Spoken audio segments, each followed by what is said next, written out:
Paul, revenons à votre histoire judiciaire personnelle. Comment expliquez-vous que malgré cette accumulation de faits, on n'est peut-être pas juriste, mais à la lecture et à regarder ce que vous avez évoqué comme preuve tangible, fiable, les documents existent, comment expliquez-vous que la justice camerounaise vous condamne?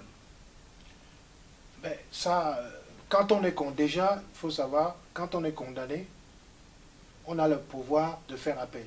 Donc, quand j'étais condamné en première instance, je n'étais pas au courant que j'étais poursuivi par M. Fotso. Donc, c'est une condamnation en mon absence. Je n'étais pas du tout informé, donc je n'ai pas eu la possibilité de me défendre. Donc, j'ai donc suivi la loi, j'ai constitué un avocat et qui a fait appel de cette décision et nous sommes passés devant la cour d'appel. Si la collégialité a rendu ce jugement, il me reste à saisir la Cour suprême, ce que j'ai fait.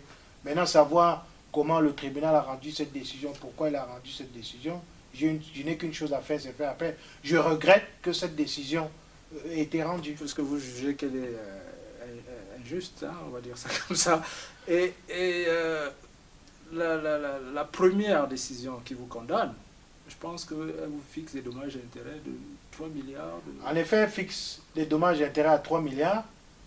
Lorsqu'on passe en appel, lors de la dernière audience, l'avocat de M. Michel Fotso a ramené sa demande à 1 franc symbolique. Ce qui est quand même un changement significatif de passer de 3 milliards, qui est quelque chose qu'on a obtenu par une décision de justice en première instance. Aujourd'hui, on arrive en appel, on dit non, je ne veux plus de dommages et intérêts.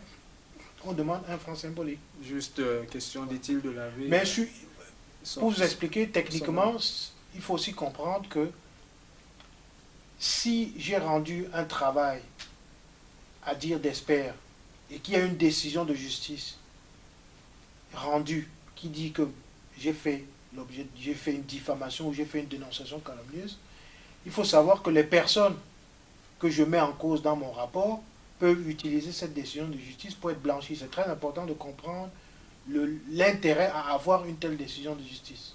Évidemment, puisqu'elle peut démontrer que voilà, je suis accusé, mais la justice a prouvé que ces accusations n'étaient pas fondées, et donc ça peut être un argument de défense assez très solide. Très solide. Et quand on ne va pas spéculer, je sais que vous ne voulez pas spéculer, mais quand on connaît le pouvoir financier de la famille Fosso, notamment, mais surtout de Yves Michel Fosso lui-même, est-ce qu'on peut supposer quelque part que la corruption a un rôle à jouer dans cette histoire? Ça, c'est difficile pour moi de répondre parce que pour affirmer quelque chose, il faut avoir des preuves. Donc, à partir du moment où il n'y en a pas, je ne spécule pas. Je préfère faire appel et suivre la loi et donc aller à la Cour suprême et présenter ce pourquoi je considère que c'est une décision qui doit être réformée. Donc, je vais poser la question autrement. Je sais que vous ne voulez pas vous avancer là-dessus, mais est-ce que vous êtes dans votre intime conviction, vous pensez que la justice, dans cette affaire précisément, est totalement indépendante?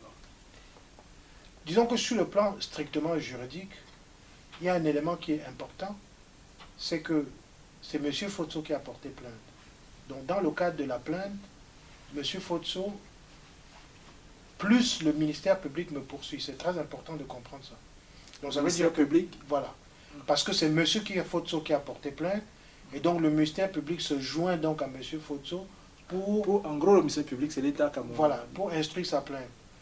Donc lorsqu'on arrive en fin d'une longue bataille judiciaire et que le ministère public requiert la libération de M. Nana en disant l'infraction de diffamation n'est pas constituée, l'infraction de dénonciation calomnieuse n'est pas constituée, et qu'il y a des éléments tangibles que le ministère public évoque pour demander ma relaxe, il est un peu étonnant, ou en tout cas, il sera difficile pour la collégialité, lorsqu'elle va rédiger son arrêt, de pouvoir documenter les éléments sur lesquels elle s'appuie pour pouvoir dire la diffamation est constituée ou la dénonciation calomnieuse est constituée.